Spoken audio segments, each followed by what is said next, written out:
Mi hijo me llamó con una voz fría, como si hablara con un desconocido, y pronunció una frase que todavía resuena en mis oídos como el tañido de una campana en un funeral. Papá, la casa ya está vendida. Mañana llegan los nuevos dueños. Prepara tus cosas.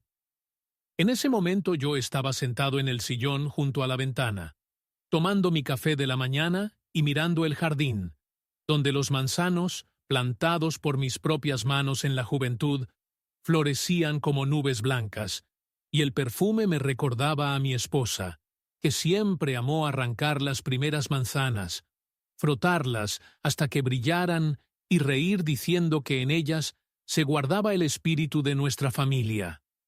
Y cuando escuché sus palabras, fue como si me atravesara un rayo.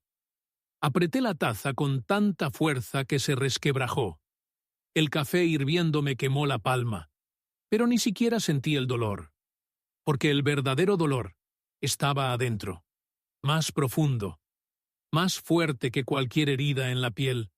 ¿Alguna vez han sentido cómo se derrumba todo aquello en lo que creyeron durante décadas? Esa casa no era solo paredes y techo, era mi vida, mi pasado, mi juventud, mi amor y mi orgullo. Cada viga, cada ladrillo, cada tabla en el piso guardaba mi sudor, mis callos, mis noches sin dormir. No la levanté para mí, la levanté para mi familia, para mi esposa, para mis hijos, para ese mismo hijo que ahora, con una sola llamada, borraba todo. La construí desde cero. Al principio, era solo un terreno cubierto de maleza y ortigas, y mis manos desnudas que no conocían descanso. Iba allí después del turno en la fábrica, con un martillo viejo y algunos clavos. Cavaba los cimientos a la luz de la luna, cuando los vecinos ya dormían. Tenía 22 años, recién casado con María, y soñábamos con un rincón propio, donde nuestros hijos correrían descalzos por el patio. No alcanzaba ni para cemento, por eso trabajaba turnos dobles, ahorraba en la comida, hacía horas extras de cargador, todo para comprar una tabla, un ladrillo, un clavo. Y así, año tras año, pared tras pared, levanté la casa que se convirtió en nuestra fortaleza. ¿Saben cuál es ese olor? ¿La cal fresca mezclada con esperanza? ¿O cómo suena un martillo cuando no golpea un obrero cualquiera, sino un hombre que pelea por el futuro de su familia? Ese sonido era la música de mi juventud. María me llevaba la cena a la obra, la dejaba al lado del balde de agua, y juntos soñábamos que en ese cuarto estaría nuestra recámara, y que junto a la ventana pondríamos la cuna del primogénito. Y así fue. Primero nació mi hijo, luego mi hija, y la casa se llenó de gritos, de risas, de aromas de pasteles, y yo me repetía, todo vale la pena, todo esto es por ellos. Pero los años pasaron. Mi esposa se fue primero, y la casa se volvió aún más sagrada para mí, porque cada pared guardaba sus huellas, sus caricias, su risa. Mi hijo creció, se graduó. Yo creí que continuaría mi obra, que aquella casa sería su orgullo, y que mis nietos correrían por el jardín, como él mismo lo hizo alguna vez. Yo le repetía, hijo, todo lo que tengo un día será tuyo, estoy construyendo esto para ti. ¿Y saben qué respuesta escuché muchos años después? Ya lo resolví todo, papá. La casa está vendida. Es hora de que pienses dónde vas a vivir. Y entonces me quedé allí, con la taza resquebrajada en las manos, mirando las paredes en las que había dejado mi vida, y sentí que algo dentro de mí moría. No por perder una propiedad, no, el dinero va y viene. Lo que perdí fue el respeto de mi propio hijo, la fe en que mis sacrificios tenían sentido. Y lo que más me dolía era que ni siquiera me consultó, ni siquiera se sentó conmigo a la mesa. No me dijo, papá, pensemos juntos. No, simplemente vendió y me puso frente al hecho consumado. Antes de continuar, quiero agradecer a este canal que me dio la oportunidad de contar mi historia. Y a ustedes, que están viendo ahora, les pido, Suscríbanse, dejen un comentario, escriban desde dónde nos ven y qué hora es allá. Todos los días aquí aparece una nueva historia, como la mía, historias de lo que se ha vivido y de lo que nunca debe olvidarse. Porque si callamos, el dolor muere en nosotros, pero si lo compartimos, tal vez alguien piense en cómo trata a sus padres. Y ahora les voy a contar cómo comenzó todo. Porque esta historia no es solo sobre la traición. Es sobre un hombre que levantó su vida ladrillo por ladrillo, que creyó en el amor y en la familia, que entregó lo mejor de sí, y que al final quedó con las manos vacías. O tal vez, no del todo vacías. Recuerdo el terreno como si lo estuviera viendo ahora mismo. Un pedazo de tierra áspera, cubierta de espinas y maleza, donde apenas se escuchaba el canto de los grillos al caer la tarde y el aullido lejano de los perros en la madrugada. Allí no había nada, ni siquiera un camino digno. Solo un sueño clavado en mi corazón de muchacho pobre que quería dejar de vivir de alquiler y ofrecerle a su joven esposa un techo propio, digno, construido con sus propias manos. Cuando llegaba después del trabajo, cansado, con las botas todavía húmedas del sudor de la jornada, me quedaba de pie frente a aquel terreno baldío, y en mi mente ya veía levantarse las paredes, ya escuchaba el eco de los pasos de mis hijos que todavía no habían nacido, ya sentía el olor del pan horneado que mi María haría en una cocina que ni siquiera existía todavía. Tenía 22 años y más ilusiones que fuerzas, pero la ilusión, créanme, multiplica los brazos.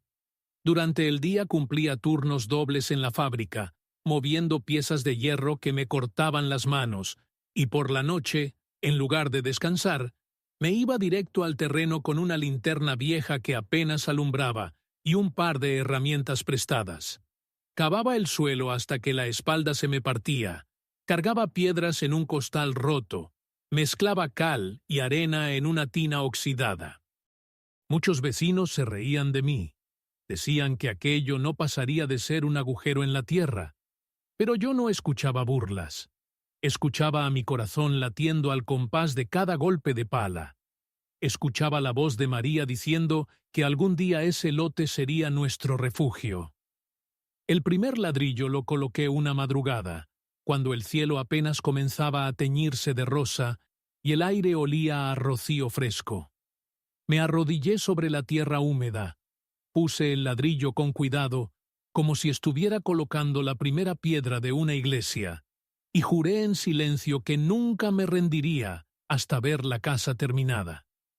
María llegó un poco después con una canasta de tortillas envueltas en un trapo y un café negro en un frasco de vidrio. Se sentó a mi lado, me miró con sus ojos grandes llenos de fe y me dijo: «Este será nuestro hogar. Aquí crecerán nuestros hijos». Y esas palabras me dieron más fuerza que cualquier alimento, porque no hay cansancio que resista al amor verdadero. No fue fácil. Los inviernos eran crueles, el viento se colaba entre las tablas improvisadas, me dejaba las manos entumidas, y aún así seguía martillando, aunque los dedos se me abrieran en sangre. Los veranos eran peores, el sol partía la cabeza, el sudor me cegaba, y cada clavo que entraba en la madera me arrancaba un suspiro. Pero también estaban esos momentos en que, de pie sobre la tierra que poco a poco se transformaba en cimientos, yo podía ver más allá del cansancio. Podía ver a mi familia caminando por un corredor que aún no existía. Podía ver la sala con una mesa larga donde se reunirían generaciones enteras. María me ayudaba como podía. Cargaba agua en cubetas, preparaba la mezcla, sostenía las tablas mientras yo martillaba. Muchas noches regresábamos a la casa alquilada con la ropa cubierta de polvo, las manos llenas de callos y los ojos rojos de sueño. Pero al acostarnos, nos tomábamos de la mano y ella susurraba: «Vale la pena, porque un día aquí reinará la alegría». Y yo cerraba los ojos convencido de que cada sacrificio era una inversión en el futuro. Pasaron meses, pasaron años, y poco a poco las paredes comenzaron a levantarse. Primero una habitación pequeña donde colgamos una hamaca, después otra, donde soñábamos con poner una cuna. El techo lo improvisamos con láminas de segunda mano que compré fiadas en la ferretería. Y aún así, cuando llovía, María decía que aquel tamborileo de gotas era la música de nuestra esperanza. No teníamos casi nada, pero lo teníamos todo, porque cada centímetro de esa casa estaba empapado de esfuerzo, de sudor y de amor. Hoy, mirando hacia atrás, sé que cada ladrillo fue puesto con la fe de un joven que no conocía la palabra rendirse. Esa fe me sostuvo entonces y me sostiene todavía, incluso ahora, que mi propio hijo vendió lo que para mí era sagrado. Y aunque duela, nadie podrá borrar de mi memoria esos primeros días, cuando el mundo cabía en un terreno baldío y un corazón decidido a transformarlo en hogar. Si cierro los ojos, todavía puedo escuchar aquel bullicio que llenaba cada rincón de la casa. Los pasos apresurados de unos niños que parecían tener alas en los pies, las risas que se colaban por las ventanas abiertas, el aroma de pan recién horneado, mezclado con el de las flores del jardín. Porque llegó el día en que la soledad de las paredes se rompió para siempre. Nació mi primer hijo, y con él el verdadero sentido de todo aquel sacrificio. Lo recuerdo pequeño, envuelto en una manta cosida por su madre, durmiendo en una cuna improvisada que fabriqué con tablas recicladas, y yo me quedaba horas mirándolo, convencido de que ninguna fortuna en el mundo valía tanto como aquel niño respirando bajo nuestro techo. Después vino nuestra hija, y la casa que antes parecía demasiado grande empezó a quedarse chica, porque donde hay vida nunca sobran metros cuadrados. Todo se llena de voces, de juegos, de discusiones por juguetes, de lágrimas que se secan rápido en los brazos de una madre. Yo llegaba cansado del trabajo, con las manos partidas, y apenas abría la puerta, dos cuerpecitos se lanzaban sobre mí gritando «¡Papá!», y aquel cansancio desaparecía como si nunca hubiera existido. En esos momentos comprendía que la verdadera riqueza no se mide en cuentas bancarias, sino en la forma en que unos ojos pequeños brillan cuando te ven entrar. Nuestra casa era sencilla, con muros aún sin pintura y techos a medio terminar, pero para nosotros era un palacio. María colgaba cortinas de tela barata que ella misma cosía, y parecía que las habitaciones se transformaban en salones elegantes. Yo armaba muebles con maderas viejas y clavos torcidos, y aún así servían para sostener nuestros sueños. Recuerdo especialmente la cocina. Allí pasábamos la mayor parte del tiempo. Ella preparando guisos con lo poco que teníamos, los niños correteando alrededor, yo contando anécdotas del trabajo. Esa cocina olía a familia, a unidad, a esperanza. Los vecinos venían a visitarnos, algunos por curiosidad, otros por envidia, porque no podían entender cómo en un terreno que parecía condenado a la nada, nosotros habíamos levantado un hogar lleno de calor humano.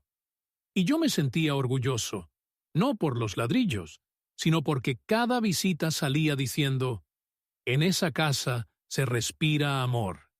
Esa era la recompensa más grande, esa y ver a mis hijos crecer fuertes, aprendiendo que nada se consigue sin esfuerzo. Hubo días difíciles, claro, porque la vida nunca regala nada. Hubo noches en que la lluvia se colaba por el techo y todos dormíamos juntos en un solo cuarto para no mojarnos, riéndonos de nuestra desgracia para que no pesara tanto.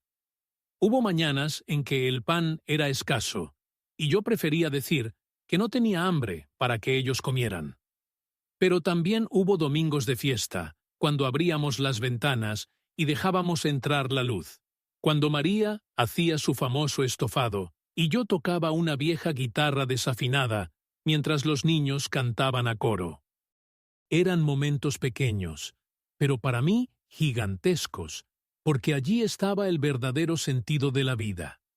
Cada rincón de la casa guardaba una historia. La primera pared pintada por manos infantiles, con más manchas que color. La primera bicicleta apoyada contra el muro, que dejó marcas que nunca quise borrar. La puerta rayada con iniciales torcidas, recuerdo de juegos inocentes. Esa casa no era de ladrillos, era de recuerdos, de sudores, de abrazos, y yo me convencía más y más de que todo mi sacrificio había valido la pena, que aquel hogar sería la herencia más grande que dejaría a mis hijos. No imaginaba, en mi ingenuidad de padre orgulloso, que algún día ese mismo hijo vendería aquello que yo consideraba sagrado. Pero en ese entonces, mientras escuchaba sus risas y veía a María abrazar a los niños en el umbral, yo creía que la felicidad podía ser eterna, que el techo que yo había levantado nos protegería siempre del frío del mundo. Los años pasaron como un suspiro, y aquel niño que alguna vez cabía en mis brazos comenzó a convertirse en un joven de mirada viva y pasos firmes, el heredero natural de todo lo que yo había construido con tanto sudor. Recuerdo el día en que lo llevé por primera vez a la escuela. Caminaba a mi lado con una mochila más grande que él mismo. Volteaba cada tanto para asegurarse de que yo seguía allí. Y cuando finalmente entró por aquella puerta, yo sentí que estaba entregando no solo a mi hijo, sino un pedazo de mi corazón, con la esperanza de que el mundo lo cuidara mejor de lo que me cuidó a mí. María lloraba en silencio, pero sus lágrimas eran de orgullo, porque veíamos en él la promesa de un futuro mejor. Con el paso del tiempo, el muchacho demostró ser inteligente, rápido para aprender, con una memoria que asombraba a los maestros y una ambición que a mí me parecía sana, porque soñaba con llegar más lejos de lo que yo jamás había podido imaginar. Yo lo animaba, le compraba libros usados en el mercado, le repetía que estudiar era el verdadero camino hacia la libertad, que con el conocimiento podría abrir puertas que a mí siempre me habían cerrado. Y él escuchaba, asentía, me abrazaba fuerte y prometía que un día me haría sentir orgulloso. A medida que crecía, también comenzó a ayudarme en la casa. Le enseñé a usar el martillo, a plantar un árbol, a reparar una cerca rota. Lo veía sudar bajo el sol y sonreír con satisfacción cuando lograba terminar una tarea difícil. En esos momentos, yo pensaba, este es mi hijo, el que un día llevará mi apellido con dignidad, el que cuidará este hogar cuando yo ya no esté. Y me invadía un sentimiento de tranquilidad, como si el futuro estuviera asegurado. Pero también empezaron a aparecer pequeñas señales que, en mi ceguera de padre, no supe interpretar. El muchacho, a veces, se mostraba impaciente con nuestras costumbres sencillas, despreciaba la comida humilde que su madre preparaba con tanto cariño, o suspiraba con molestia cuando yo le pedía ayuda en las tareas del campo. En más de una ocasión lo escuché decir que quería una vida distinta, lejos del polvo, lejos de los muros viejos, lejos de la rutina que para mí era la esencia de la familia. Yo lo justificaba diciendo que todos los jóvenes sueñan con volar alto, que era normal que quisiera más, pero en el fondo algo se agitaba en mi pecho, como una advertencia que preferí ignorar. María, más sensible que yo, lo notaba también. Una noche, mientras cenábamos, me dijo en voz baja: «Ten cuidado, viejo, porque a veces parece que el niño no valora lo que tenemos». Yo respondí con una sonrisa cansada, diciéndole que no debía preocuparse, que el tiempo le enseñaría el valor de las raíces. Nunca imaginé cuánto se equivocaban mis palabras y cuánto se acercaba la verdad de los ojos de mi mujer. Aún así, la casa seguía llena de vida. El hijo mayor era nuestro orgullo, la niña corría por los pasillos, y nosotros, como padres, nos sentíamos completos. Yo seguía trabajando horas extras, ahorrando peso por peso, convencido de que todo lo hacía para ellos, de que mi mayor riqueza sería dejarles un techo seguro, un refugio donde nada malo pudiera alcanzarlos. El hijo escuchaba mis planes, asentía con indiferencia, y yo pensaba que quizá aún era demasiado joven para comprender. No podía saber entonces que aquel mismo muchacho que yo levantaba en mis hombros para mostrarle el horizonte sería el mismo que un día arrancaría de mis manos la casa de toda una vida. Pero en aquel tiempo, cuando todavía crecía bajo nuestro techo, yo lo miraba y solo veía futuro, sin imaginar que a veces el futuro puede traer consigo la traición más dolorosa. Con el paso de los años, los gastos crecieron como crecen los árboles en primavera, silenciosos pero inevitables, y cada día parecía traer consigo una nueva necesidad: un uniforme escolar, unos libros de texto, una cuota que pagar, y yo, con mi salario modesto, debía ingeniármelas para que nunca faltara nada en nuestra mesa ni en la educación de nuestros hijos. Recuerdo claramente aquella ocasión en que el muchacho necesitaba un compás, cuadernos y colores para un concurso de dibujo, y no teníamos un solo peso extra en la casa. Vendí mi viejo reloj de pulsera, aquel que me había acompañado por décadas, regalo de bodas de María, y aunque sentí que una parte de mi historia se alejaba de mí en aquel instante, no dudé un segundo, porque sabía que en esas pequeñas oportunidades se jugaba el porvenir de mi hijo. Los sacrificios no pararon ahí. Cuando enfermó de apendicitis y los doctores nos dijeron que había que operarlo de urgencia, yo no tenía seguro médico ni ahorros suficientes, así que me vi obligado a vender la radio de madera que guardaba en la sala, aquella que había comprado con tanto esfuerzo para escuchar noticias y música en las noches de descanso. Con lágrimas en los ojos, entregué la radio al vecino que me ofreció una cantidad justa, y esa misma tarde llevé el dinero al hospital. Mi hijo salió bien de la operación, y al verlo despertar, con los ojos medio abiertos y la voz débil llamando a su madre, sentí que todo valía la pena, que ningún objeto en el mundo podía compararse con el bienestar de un hijo. Más adelante, cuando nuestra hija necesitó brackets porque sus dientes crecían torcidos, pasé meses enteros fumando menos, tomando café aguado en vez de fuerte, ahorrando cada centavo posible, porque no quería que ella creciera con complejos, porque sabía que a veces la apariencia puede abrir o cerrar puertas. María me acompañaba en esos esfuerzos, cosiendo para afuera, vendiendo panes en el mercado, siempre con una sonrisa que escondía el cansancio. Éramos un equipo, dos luchadores que jamás se rendían, convencidos de que el futuro de nuestros hijos valía cualquier renuncia. El momento más duro llegó cuando nuestro hijo mayor expresó su deseo de estudiar en la universidad, algo que para mí era un sueño dorado, pero también un abismo de preocupaciones, porque los costos eran imposibles para un hombre como yo. Aún así, decidí que nada ni nadie impediría que él alcanzara ese objetivo. Vendí un pequeño terreno que había comprado como inversión para mi vejez, ese pedazo de tierra donde soñaba con plantar árboles frutales y pasar mis últimos días en paz.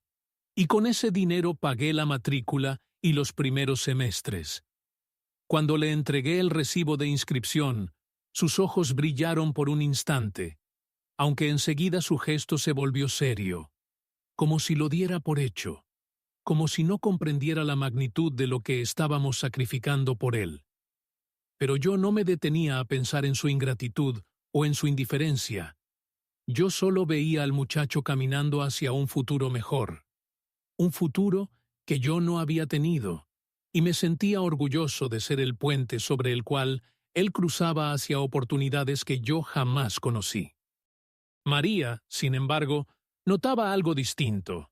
En más de una ocasión me dijo que el niño se estaba volviendo exigente, que parecía no valorar cada peso que caía sobre la mesa, que había veces en que su mirada reflejaba más ambición que gratitud.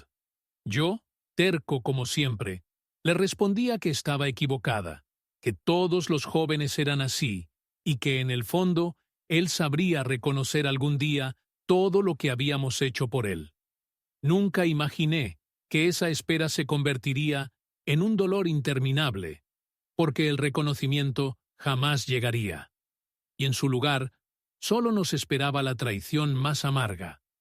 Pero en aquel tiempo, mientras yo veía cómo mis pertenencias se desvanecían una tras otra, lo hacía con el corazón lleno de esperanza, convencido de que cada sacrificio era un ladrillo más en el camino hacia un futuro que sería luminoso para mis hijos. Fue durante aquellos años, cuando ya parecía que la vida nos daba un respiro, que comenzaron a aparecer las primeras grietas en el alma de mi hijo, grietas que yo, en mi ceguera de padre orgulloso, me negaba a ver con claridad. Recuerdo que un domingo, mientras María preparaba un guiso sencillo con frijoles y tortillas, él entró en la cocina con gesto de fastidio y dijo que estaba cansado de comer siempre lo mismo, que sus compañeros de la universidad hablaban de restaurantes, de comidas extranjeras, de cosas que él jamás encontraba en nuestra mesa humilde. Sus palabras fueron como un cuchillo que atravesó el corazón de su madre, y yo traté de suavizar la situación, diciendo que un día también él probaría esas comidas, pero que mientras tanto debía agradecer lo que tenía. Él, en lugar de asentir, levantó los hombros y salió de la cocina con un portazo. Aquella fue la primera vez que vi en sus ojos un brillo que no era ilusión, sino desprecio. Y aunque me dolió, decidí guardar silencio, pensando que era una rabieta pasajera, que la juventud siempre es impaciente, que los muchachos se dejan llevar por la comparación con lo que ven afuera. Sin embargo, esas actitudes se repitieron. Cada vez que me veía llegar cansado, con las manos sucias de cemento o con la ropa cubierta de polvo, él ponía cara de molestia, como si mi trabajo lo avergonzara, como si en lugar de sentir orgullo de su padre obrero, quisiera esconderlo de sus amigos. María me lo decía con lágrimas en los ojos. Viejo, el muchacho ya no es el mismo. Ya no nos mira como antes, ahora nos mira como un estorbo, como si fuéramos una carga que lo detiene. Yo me resistía a creerlo. Le respondía que exageraba, que en el fondo él nos quería, que todo era cuestión de madurez, de tiempo. Pero en mi interior comenzaba a crecer una sombra de duda, una inquietud que me robaba el sueño por las noches. Hubo otro episodio que nunca olvidaré. Yo había guardado con mucho esfuerzo unas monedas antiguas que me regaló mi padre. Recuerdo de familia que para mí valía más que el oro. Y un día descubrí que mi hijo las había vendido a escondidas para comprarse unos zapatos de marca. Cuando lo confronté, él no se disculpó. Simplemente dijo que eran cosas viejas, inútiles, que no servían para nada, y que yo debía estar orgulloso de que al menos las hubiera transformado en algo moderno. Me quedé sin palabras, sintiendo que aquel gesto era una señal, un aviso de que los valores que yo había tratado de inculcarle se estaban perdiendo.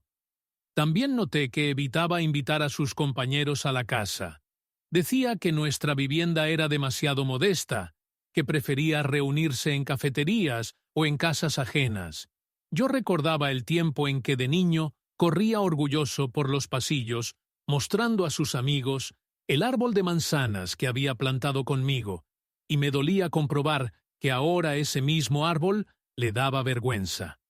Las discusiones comenzaron a ser más frecuentes. María trataba de mantener la paz, pero el hijo levantaba la voz. Nos acusaba de no entenderlo, de ser anticuados, de no estar a la altura de sus aspiraciones.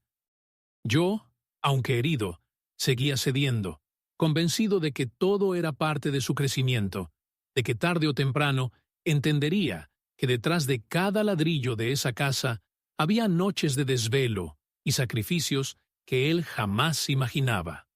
Lo cierto es que en cada palabra de desprecio Yo sentía que algo se rompía dentro de mí. Y sin embargo, seguía callando, seguía agachando la cabeza, porque todavía tenía la esperanza de que un día, cuando madurara, me miraría con el mismo respeto que yo miré siempre a mi padre. Nunca imaginé que esos pequeños gestos de desdén eran apenas el preludio de una traición mucho más grande, una traición que llegaría como tormenta inesperada y que cambiaría mi vida para siempre. Fue en aquellos años de universidad, cuando yo ya había vendido casi todo lo que podía vender para sostener sus estudios, que comenzaron a aparecer en su vida nuevas compañías que, desde el primer momento, me produjeron desconfianza. Recuerdo la primera vez que lo vi llegar a casa acompañado de 3 muchachos desconocidos. Vestían ropa cara, relojes brillantes que seguramente no podían pagarse con becas. Hablaban con un tono altanero, usando palabras enredadas que parecían más una forma de mostrar superioridad que de entablar conversación. Yo, que había aprendido a leer en el sudor del trabajo y en la humildad de los libros usados, entendí enseguida que esa clase de amistades no traerían nada bueno. María me miró aquella noche con preocupación. Mientras preparaba café para todos, notó cómo los jóvenes miraban alrededor de nuestra casa con una mezcla de desprecio y curiosidad, como si estuvieran visitando un museo de cosas viejas. Cuando se fueron, me dijo en voz baja: «Viejo, no me gusta cómo lo miran, como si quisieran sacarle provecho». Yo le respondí que debíamos confiar, que al fin y al cabo nuestro hijo necesitaba relacionarse, conocer gente, abrir puertas. Pero en mi interior ya había nacido la duda, esa que no me dejaba dormir y que se acrecentaba cada vez que lo veía salir con ellos, vestido de manera distinta, usando perfumes caros que yo sabía que no podía costear con lo que le dábamos. Poco a poco empezó a cambiar sus horarios. Antes solía regresar a casa para cenar con nosotros, aunque fuera tarde, pero ahora pasaban días enteros sin que apareciera, y cuando volvía, sus respuestas eran cortas, secas, como si nuestra presencia lo incomodara. «Estuve estudiando», decía, aunque en sus ojos había algo que me indicaba que la palabra estudio no era toda la verdad. Más de una vez llegó con la mirada perdida, con un cansancio extraño, y aunque quise preguntarle directamente, mi corazón de padre temía la respuesta. Los vecinos también comenzaron a murmurar. Una tarde, don Gregorio, el hombre que vivía frente a nosotros, me dijo en voz baja que había visto a mi hijo entrar a bares de mala fama, acompañado de esos mismos muchachos. Yo quise hacer oídos sordos, pero la semilla de la preocupación ya estaba sembrada. Recordaba el esfuerzo con que había pagado cada semestre, los objetos que había dejado atrás, los sueños que había cambiado por darle la oportunidad de ser alguien en la vida, y me dolía pensar que todo podía desmoronarse por culpa de malas influencias. María sufría en silencio. Se quedaba despierta hasta la madrugada esperando escuchar sus pasos en la puerta, y cuando finalmente llegaba, lo abrazaba con fuerza, aunque él se la sacudía con impaciencia. Ella lloraba en silencio en la cocina, y yo, incapaz de consolarla, me refugiaba en mis pensamientos, convenciéndome de que todo era una etapa, de que en cuanto terminara sus estudios volvería a ser el hijo cariñoso de antes. Pero la realidad era otra. Cada día se alejaba más de nosotros, como si la casa que le dio todo ya no significara nada. Una noche, sin embargo, lo escuché hablar con uno de esos amigos mientras creía que yo dormía. Decía que la casa donde vivía era demasiado grande para 2 viejos, que valía mucho dinero, y que un día pensaba venderla para invertir en negocios modernos. Me quedé paralizado detrás de la puerta, con el corazón golpeando como martillo, y comprendí que las semillas del desprecio habían crecido hasta convertirse en ambición desmedida. No dije nada en ese momento, porque aún quería creer que era una exageración de juventud. una fantasía pasajera. Pero en el fondo, sentí un escalofrío que me recorrió todo el cuerpo. Era la primera vez que mi hijo hablaba de vender aquello que yo había construido con mi vida entera. Y esa noche, mientras intentaba dormir junto a María, escuchando su respiración entrecortada de tanto llorar, supe que la tormenta se acercaba, lenta pero inevitable, y que nosotros, ciegos por el amor, no estábamos preparados para enfrentarla. Pasaron los meses, y lo que al principio eran apenas insinuaciones veladas, comenzó a convertirse en palabras claras, dichas sin pudor, casi con arrogancia, como si ya no necesitara ocultar sus verdaderas intenciones. Recuerdo un almuerzo de domingo, uno de esos que María preparaba con tanto amor, con arroz, pollo al horno y tortillas calientes, cuando de repente él, entre bocado y bocado, dijo sin levantar la mirada: «Esta casa vale una fortuna, papá, y ustedes ya no necesitan tanto espacio. Lo lógico sería venderla». Sentí que el tenedor se me caía de la mano, no porque no entendiera el razonamiento, sino porque no podía creer que lo pronunciara tan fríamente, como si habláramos de un objeto cualquiera y no del lugar donde se había escrito toda nuestra historia familiar. María se quedó en silencio, con los ojos clavados en su plato, como si el simple acto de mirarlo pudiera quebrarla en 1000 pedazos. Yo, intentando mantener la calma, respondí que esa casa no era un negocio, que era nuestro hogar, que cada ladrillo estaba pagado con noches sin dormir y que, aunque nos sobrara espacio, lo guardaríamos para los nietos, para las futuras generaciones, para que siempre tuvieran un techo al cual regresar. Él soltó una risa breve, seca, y dijo que yo estaba atrapado en el pasado, que en los tiempos modernos había que pensar en inversiones, en oportunidades, en mover el dinero, en lugar de dejarlo inmóvil en 4 paredes. Esa conversación me persiguió noches enteras. Me levantaba de madrugada, caminaba por los pasillos en penumbras y pasaba la mano por las paredes ásperas, recordando cada sacrificio, cada lágrima, cada alegría vivida allí. Y me preguntaba cómo podía ser que mi propio hijo no sintiera nada, que no escuchara el eco de sus risas de niño resonando en aquellas habitaciones, que no recordara las Navidades con un árbol improvisado en la sala, las fiestas de cumpleaños con globos pegados en las ventanas, los abrazos de su madre cuando llegaba con buenas notas. ¿Acaso todo eso se podía olvidar tan rápido? Con el tiempo, dejó de disimular. Comenzó a traer revistas de bienes raíces, a hacer comentarios sobre cuánto se estaban revalorizando las propiedades en nuestro barrio.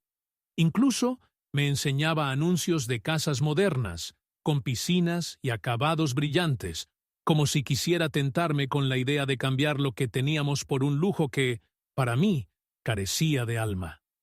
Cada vez que lo escuchaba hablar, yo sentía que se alejaba más de nuestras raíces, como si la semilla de la ambición hubiera crecido dentro de él hasta nublar cualquier otro sentimiento. María, con la sabiduría silenciosa de las madres, intentaba hablarle al corazón. Una tarde le dijo: «Hijo, esta casa no es solo ladrillo y cemento. Es el lugar donde tu padre y yo dejamos la vida. Es el refugio donde tú aprendiste a caminar, a leer, a soñar. No la mires como mercancía, mírala como herencia de amor».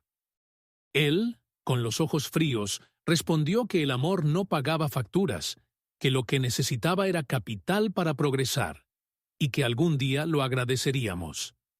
Ese día vi a mi esposa derrumbarse en un rincón de la cocina, y aunque intenté consolarla, yo mismo me sentía derrotado. Lo peor era que yo todavía buscaba excusas para justificarlo.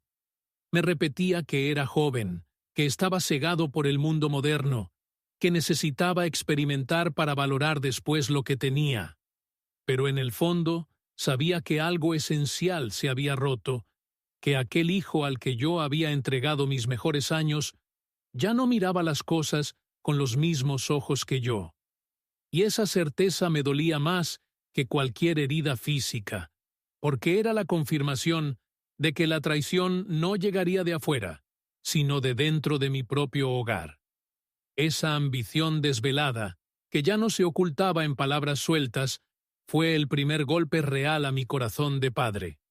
Y aunque aún no lo sabía, era solo el comienzo de una tormenta que lo arrasaría todo. Una tarde cualquiera, cuando el sol comenzaba a esconderse detrás de los tejados, y yo descansaba en el sillón con la radio encendida de fondo, mi hijo llegó con una carpeta bajo el brazo y un gesto extraño en el rostro, una mezcla de prisa y fingida tranquilidad.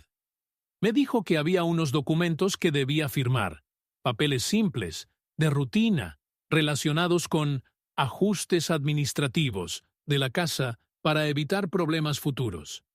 Yo, confiado como siempre, lo miré con sorpresa y le pregunté de qué se trataba exactamente. Él, con una sonrisa forzada, respondió que no era nada serio, que solo eran trámites para regularizar algunos registros antiguos, que de esa manera la propiedad quedaría mejor protegida.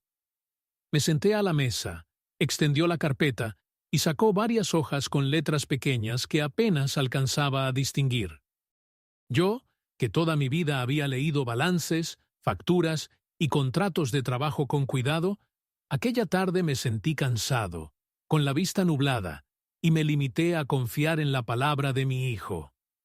«Fírmalos aquí y aquí», me indicó, señalando con el dedo como si tuviera todo controlado. Recuerdo la pluma pesada en mi mano, el temblor de mis dedos, la duda fugaz que atravesó mi mente. Y aún así, estampé mi firma, convencido de que estaba haciendo lo correcto, de que un hijo jamás traicionaría a su propio padre. María, que observaba desde la cocina, se acercó con el ceño fruncido. Me preguntó qué estaba firmando, y yo, con la inocencia de siempre, respondí que eran papeles sin importancia. Ella me miró con desconfianza y murmuró algo que me quedó grabado. «Viejo, algún día esa confianza te va a costar caro». Yo sonreí para tranquilizarla, pero por dentro una inquietud comenzó a crecer, como un murmullo que no lograba silenciar. Los días pasaron y noté que mi hijo evitaba hablar del tema. Guardaba la carpeta en su cuarto bajo llave, contestaba con evasivas cada vez que yo preguntaba, y comenzó a pasar más tiempo fuera de casa, reuniéndose con aquellas compañías que tanto me preocupaban. Mi corazón de padre quería creer que todo estaba bien, pero mi instinto me gritaba lo contrario. Empecé a revisar mentalmente cada conversación, cada palabra suya, tratando de encontrar un indicio, una pista que me confirmara lo que temía. Hasta que un vecino, don Gregorio, volvió a darme una noticia inquietante. Lo había visto entrar en una notaría acompañado de los mismos jóvenes de siempre, con la carpeta en la mano y un aire de seguridad que no correspondía a un simple trámite. Aquella noche no pude dormir. Caminé por la casa, toqué las paredes, abrí las ventanas y dejé que el aire fresco me recordara que ese lugar era mi vida entera, que cada rincón guardaba los pasos de mis hijos, la voz de mi esposa, la memoria de los sacrificios. Pensar que había estampado mi firma sin leer, que quizá había entregado algo más que un papel, me llenaba de angustia. María intentaba tranquilizarme, pero yo veía en sus ojos el mismo temor. «Viejo», me dijo en voz baja, «a veces pienso que nuestro hijo ya no es el niño que criamos, sino un extraño que habla otro idioma, el idioma del dinero». Yo quería negarlo, pero el silencio se volvió mi único refugio, porque dentro de mí sabía que ella tenía razón. Así fue como, sin darme cuenta, puse la primera piedra del engaño con mi propia mano. Y esa noche, mientras me acostaba mirando el techo que yo mismo había levantado décadas atrás, sentí que por primera vez la casa no me protegía, sino que me oprimía, como si supiera que su destino estaba siendo decidido a espaldas mías. Una tarde cualquiera, cuando el sol comenzaba a esconderse detrás de los tejados y yo descansaba en el sillón con la radio encendida de fondo, mi hijo llegó con una carpeta bajo el brazo y un gesto extraño en el rostro, una mezcla de prisa y fingida tranquilidad. Me dijo que había unos documentos que debía firmar, papeles simples, de rutina, relacionados con ajustes administrativos de la casa para evitar problemas futuros. Yo, confiado como siempre, lo miré con sorpresa y le pregunté de qué se trataba exactamente. Él, con una sonrisa forzada, respondió que no era nada serio, que solo eran trámites para regularizar algunos registros antiguos, que de esa manera la propiedad quedaría mejor protegida. Me senté a la mesa, extendió la carpeta y sacó varias hojas con letras pequeñas que apenas alcanzaba a distinguir. Yo, que toda mi vida había leído balances, facturas y contratos de trabajo con cuidado, aquella tarde me sentí cansado, con la vista nublada, y me limité a confiar en la palabra de mi hijo. «Fírmalos aquí y aquí», me indicó, señalando con el dedo como si tuviera todo controlado. Recuerdo la pluma pesada en mi mano, el temblor de mis dedos, la duda fugaz que atravesó mi mente, y aún así estampé mi firma, convencido de que estaba haciendo lo correcto, de que un hijo jamás traicionaría a su propio padre. María, que observaba desde la cocina, se acercó con el ceño fruncido. Me preguntó qué estaba firmando, y yo, con la inocencia de siempre, respondí que eran papeles sin importancia. Ella me miró con desconfianza y murmuró algo que me quedó grabado. «Viejo, algún día esa confianza te va a costar caro». Yo sonreí para tranquilizarla, pero por dentro una inquietud comenzó a crecer, como un murmullo que no lograba silenciar. Los días pasaron y noté que mi hijo evitaba hablar del tema. Guardaba la carpeta en su cuarto bajo llave, contestaba con evasivas cada vez que yo preguntaba, y comenzó a pasar más tiempo fuera de casa, reuniéndose con aquellas compañías que tanto me preocupaban. Mi corazón de padre quería creer que todo estaba bien, pero mi instinto me gritaba lo contrario. Empecé a revisar mentalmente cada conversación, cada palabra suya, tratando de encontrar un indicio, una pista que me confirmara lo que temía. Hasta que un vecino, don Gregorio, volvió a darme una noticia inquietante. Lo había visto entrar en una notaría acompañado de los mismos jóvenes de siempre, con la carpeta en la mano y un aire de seguridad que no correspondía a un simple trámite. Aquella noche no pude dormir. Caminé por la casa, toqué las paredes, abrí las ventanas y dejé que el aire fresco me recordara que ese lugar era mi vida entera, que cada rincón guardaba los pasos de mis hijos, la voz de mi esposa, la memoria de los sacrificios. Pensar que había estampado mi firma sin leer, que quizá había entregado algo más que un papel, me llenaba de angustia. María intentaba tranquilizarme, pero yo veía en sus ojos el mismo temor. «Viejo», me dijo en voz baja, «a veces pienso que nuestro hijo ya no es el niño que criamos, sino un extraño que habla otro idioma, el idioma del dinero». Yo quería negarlo, pero el silencio se volvió mi único refugio, porque dentro de mí sabía que ella tenía razón. Así fue como, sin darme cuenta, puse la primera piedra del engaño con mi propia mano. Y esa noche, mientras me acostaba mirando el techo que yo mismo había levantado décadas atrás, sentí que por primera vez la casa no me protegía, sino que me oprimía, como si supiera que su destino estaba siendo decidido a espaldas mías. Los días que siguieron fueron como una lenta agonía. Cada amanecer me recordaba que el tiempo se acortaba, que pronto ya no podría caminar libremente por los pasillos de mi propia casa, que cada rincón que había sido mío pasaría a manos de desconocidos que no sabrían escuchar el eco de nuestras risas, ni reconocer el valor escondido en las marcas del piso o en las grietas de las paredes.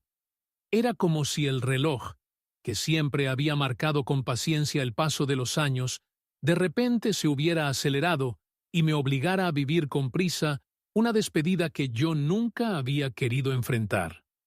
Recorría las habitaciones con la mirada perdida. Tocaba los marcos de las puertas, los cristales de las ventanas, los muebles viejos que aún conservaban la huella de nuestros hijos.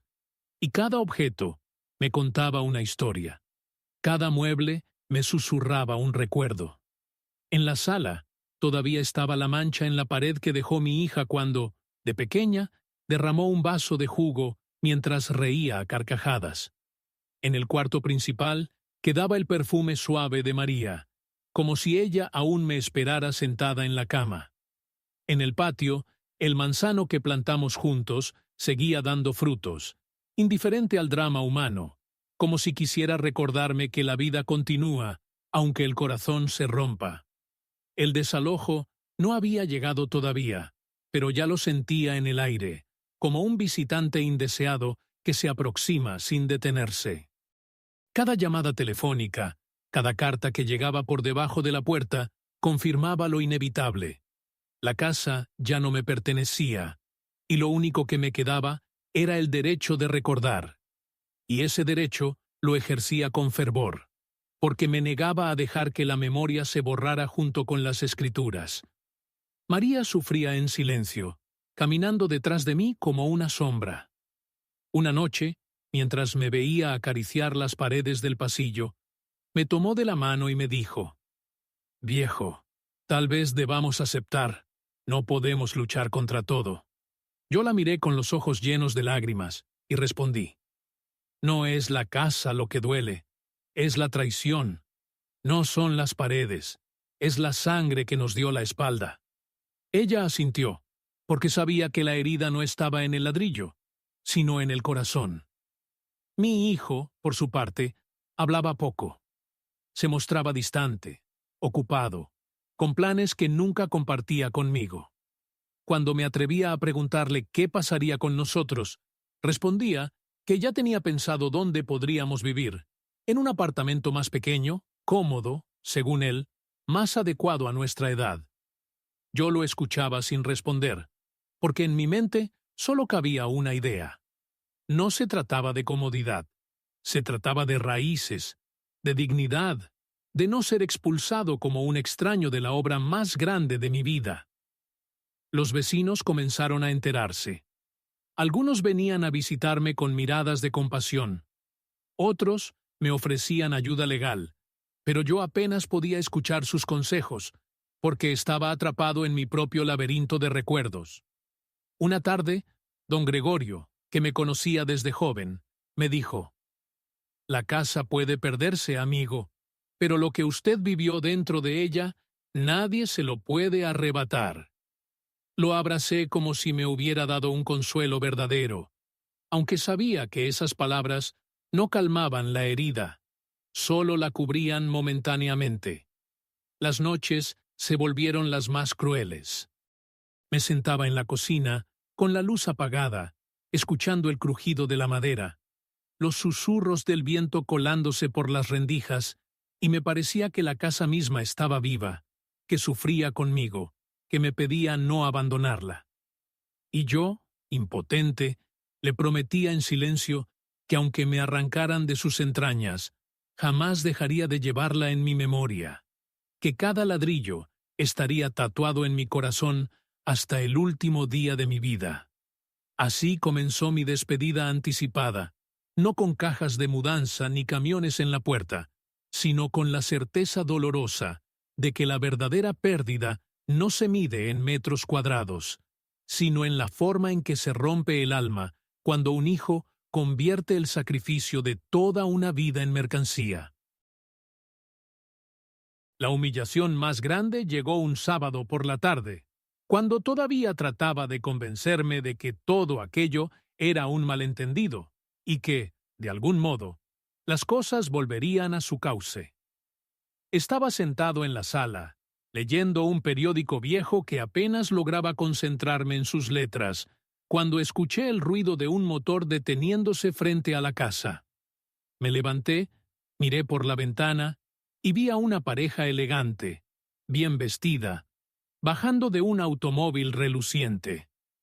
Traían carpetas en la mano y miraban con curiosidad hacia el jardín, como quien examina un objeto que está a punto de comprar en una tienda. Mi corazón dio un vuelco, porque comprendí enseguida lo que sucedía. Eran los nuevos dueños. Venían a conocer su adquisición. El golpe fue tan duro que por un instante quise encerrarme en mi cuarto y no salir nunca más. Pero el timbre sonó con insistencia y mi hijo apareció detrás de ellos, sonriente, como si todo estuviera en orden, como si no hubiera nada de qué avergonzarse. «Papá, ellos son los compradores, quieren ver la casa», dijo con una tranquilidad que me desgarró el alma. Yo, que había abierto esas puertas 1000 veces para recibir amigos, vecinos, familiares, sentí que en ese instante abría no como anfitrión, sino como intruso en mi propio hogar. Entraron caminando despacio, observando cada detalle, midiendo las paredes con la mirada, tocando los marcos de las ventanas, comentando en voz baja sobre posibles reformas. Yo los seguía en silencio, con un nudo en la garganta, escuchando cómo hablaban de pintar las paredes de otro color, de derribar un muro para ampliar la sala, de modernizar la cocina. Cada una de esas palabras era una puñalada, porque significaba borrar la esencia de lo que habíamos construido, arrancar las huellas invisibles que María y yo dejamos en cada rincón. Recuerdo especialmente el momento en que la mujer se detuvo frente al árbol del patio y dijo: «Aquí podríamos poner una piscina. Este manzano ya está viejo». Me temblaron las piernas, porque ese árbol no era un objeto decorativo. Era el árbol que plantamos el día que nació nuestro hijo, el símbolo de que la vida seguía creciendo junto con nosotros. ¿Cómo podía alguien pensar en cortarlo como si fuera basura? Me mordí los labios para no gritar, porque comprendí que ya no tenía derecho a decidir. María observaba todo desde la cocina, con los ojos rojos de tanto llorar, y cuando los compradores se fueron, se refugió en mis brazos sin decir una sola palabra. Yo tampoco pude hablar, porque el silencio era la única manera de soportar la humillación de haber sido reducido a espectador en el lugar que había levantado con mis propias manos. Mi hijo, en cambio, parecía satisfecho. Hablaba de contratos, de plazos, de cifras, como si la vida pudiera medirse en números y no en recuerdos. Esa noche, al acostarme, sentí que la casa misma me hablaba, que las paredes gemían con un dolor parecido al mío, y me prometí que, aunque me obligaran a salir, nadie podría arrancarme de la memoria los años de lucha, las risas de mis hijos, el olor a pan recién horneado, la voz de María cantando mientras barría el patio. Los extraños podían quedarse con las llaves, pero nunca con el alma que habitaba entre esos muros. Los días comenzaron a medirse de una forma distinta, ya no por el amanecer ni por el sonido de los pájaros en el jardín, sino por la presión de un calendario implacable que marcaba la fecha en que debía abandonar para siempre la casa que había levantado con mis manos. Cada amanecer era un recordatorio cruel de que el tiempo se agotaba, y cada atardecer me encontraba sentado frente a las paredes, preguntándome qué objetos debía llevarme y cuáles dejar atrás, como si la vida pudiera reducirse a un inventario de pertenencias. Entraba en las habitaciones y abría los armarios repletos de cosas acumuladas a lo largo de décadas. Allí estaban las ropas de mis hijos cuando eran pequeños, los juguetes gastados por el uso, las libretas con dibujos torpes, las fotografías enmarcadas con vidrio roto, que aún guardaban intacta la sonrisa de María. Y cada vez que tomaba uno de esos objetos en las manos, sentía que no podía separarme de él, que al dejarlo estaba abandonando un pedazo de mi propia vida. Pero la realidad me golpeaba. No había lugar suficiente en el pequeño apartamento al que nos querían llevar. no habría espacio para todo, y debía elegir. María caminaba detrás de mí, recogiendo algunas cosas y guardándolas en cajas, pero lo hacía con lágrimas en los ojos, porque para ella cada decisión era como arrancarse un trozo de alma. «Viejo, no podemos llevarlo todo», me decía con voz temblorosa, y yo respondía con rabia. «No quiero dejar nada. Todo esto nos pertenece. Cada objeto es una historia».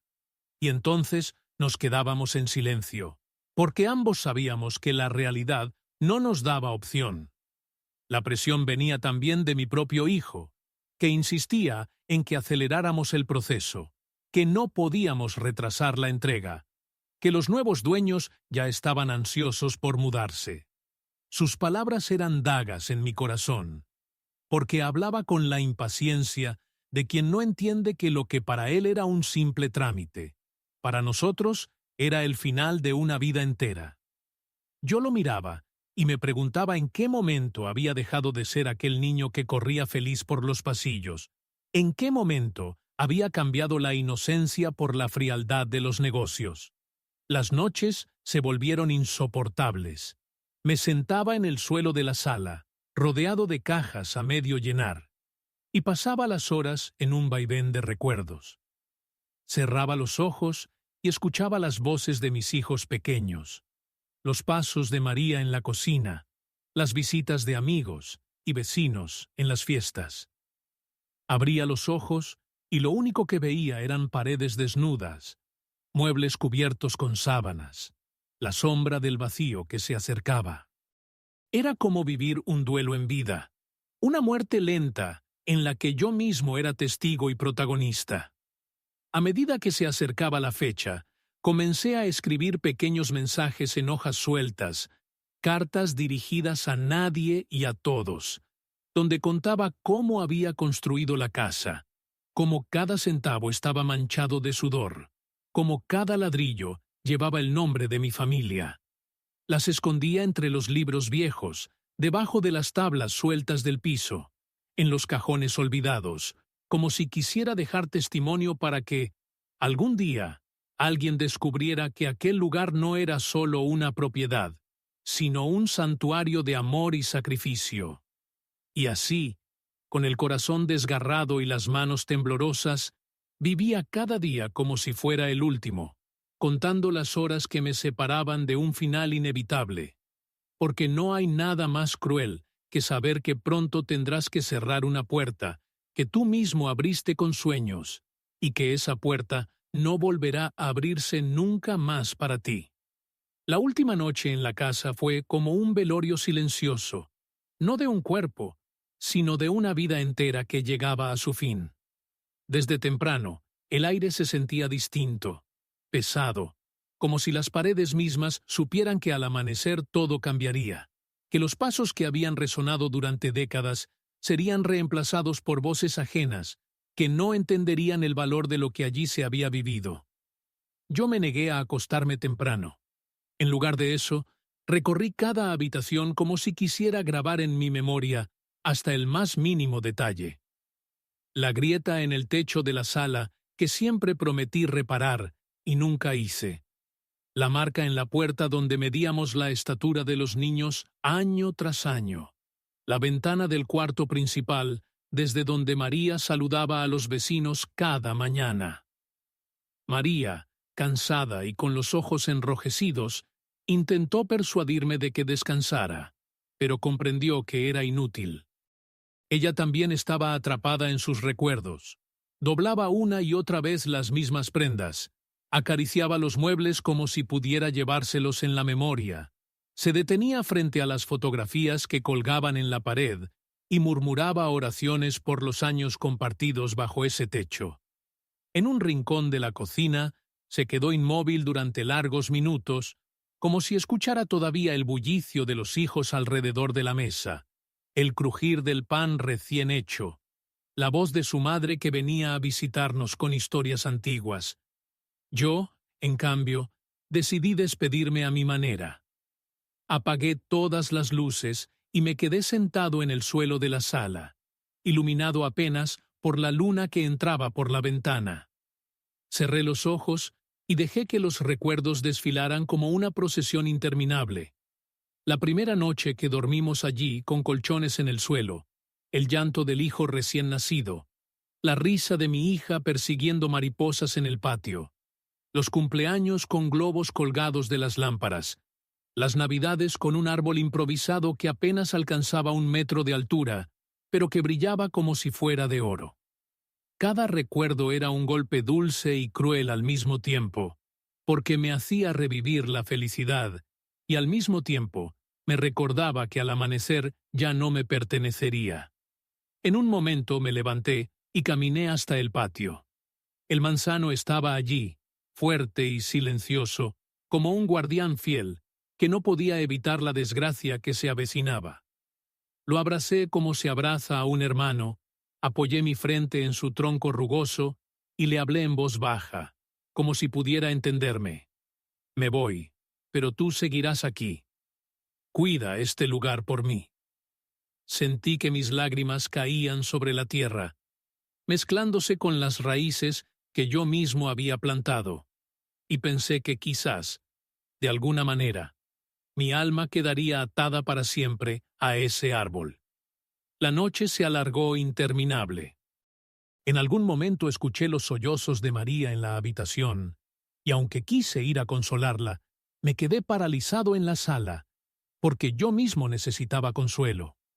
Miré alrededor y vi que las cajas apiladas habían robado la esencia del hogar.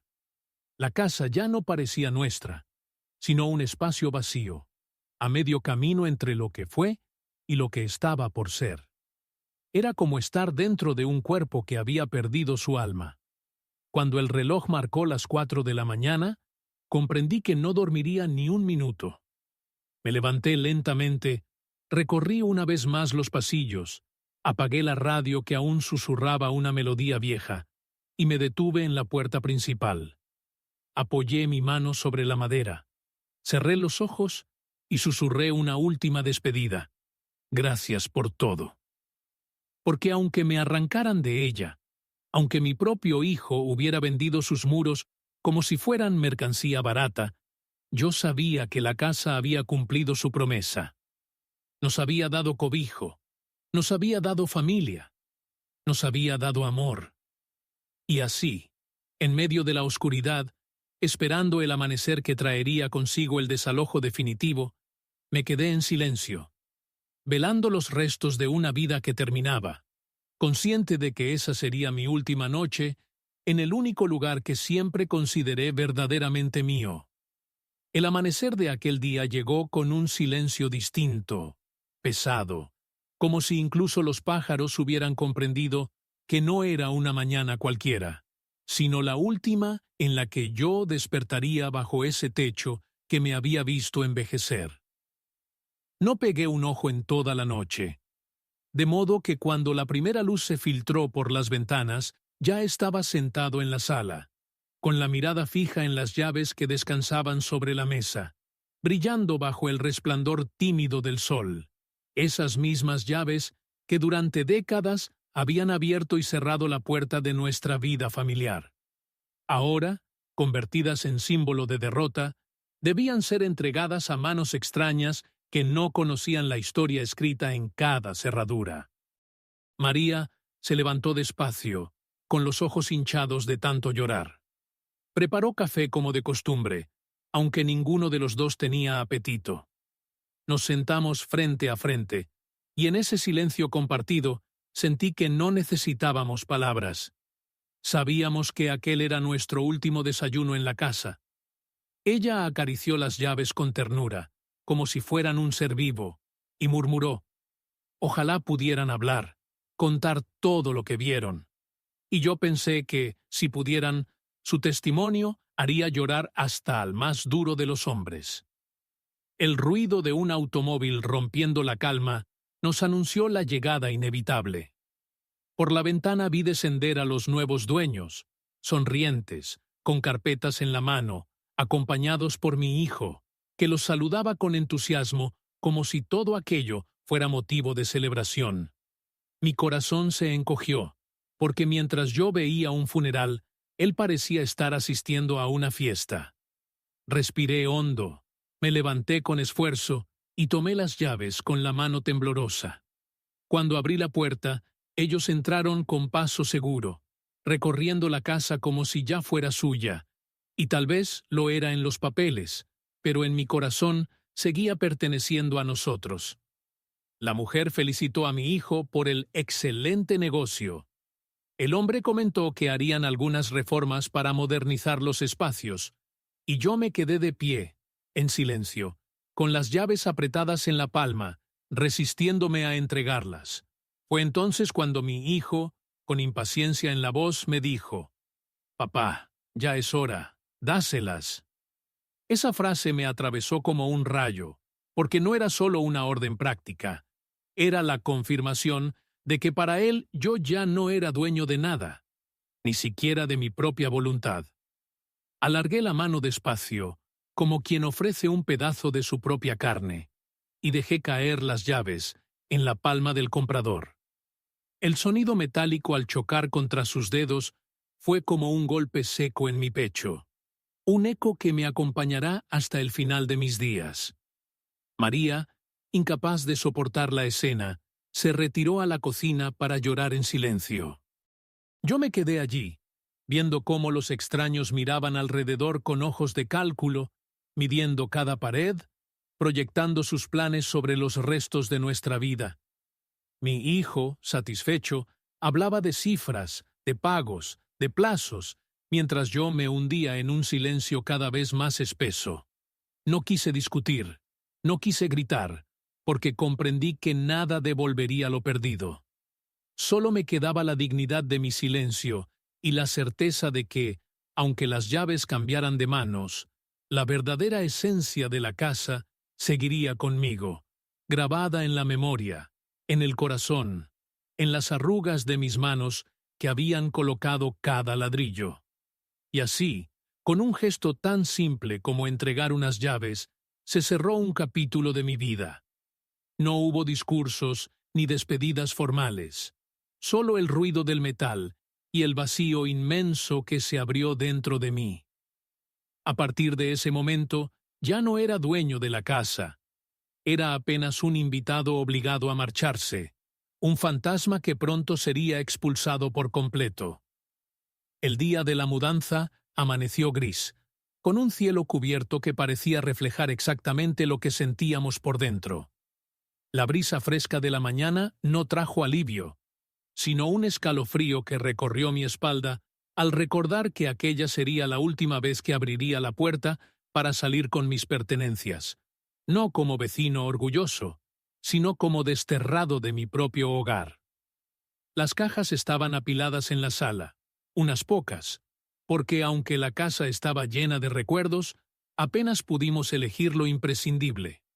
Algo de ropa, algunos utensilios de cocina, un par de fotografías y pequeños objetos que María se negó a dejar atrás. Todo lo demás, todo lo que durante décadas nos acompañó, debía quedar allí, abandonado a la indiferencia de los nuevos dueños. Mientras el camión de mudanza esperaba en la calle, yo recorría por última vez cada habitación, tocando las paredes con la yema de los dedos como quien acaricia a un ser querido moribundo. En la habitación de los niños aún quedaba la marca de lápices de colores en una esquina. Recuerdo de tardes en que la creatividad desbordaba más que la disciplina. En la sala todavía colgaba una cortina raída que María había cosido con retazos de tela. En el patio, el viejo columpio oxidado se movía suavemente con el viento, como despidiéndose de nosotros. Todo me hablaba, todo me pedía que no me fuera, pero yo ya no tenía elección. María, con los ojos rojos y el paso lento, metía las últimas cosas en una caja. Un mantel bordado por su madre, unas tazas de porcelana agrietadas, una Biblia que siempre estaba sobre la mesa. Cada objeto que guardaba era acompañado por un suspiro, como si al cerrarlo en la caja encerrara también un pedazo de su corazón. Yo la miraba y no sabía cómo consolarla, porque yo mismo era un mar de tristeza. Nuestro hijo estaba allí, supervisando con impaciencia, hablando con los cargadores para que se dieran prisa, como si todo fuera una operación comercial más. Ni una sola palabra de consuelo, ni un gesto de compasión, solo órdenes y prisa.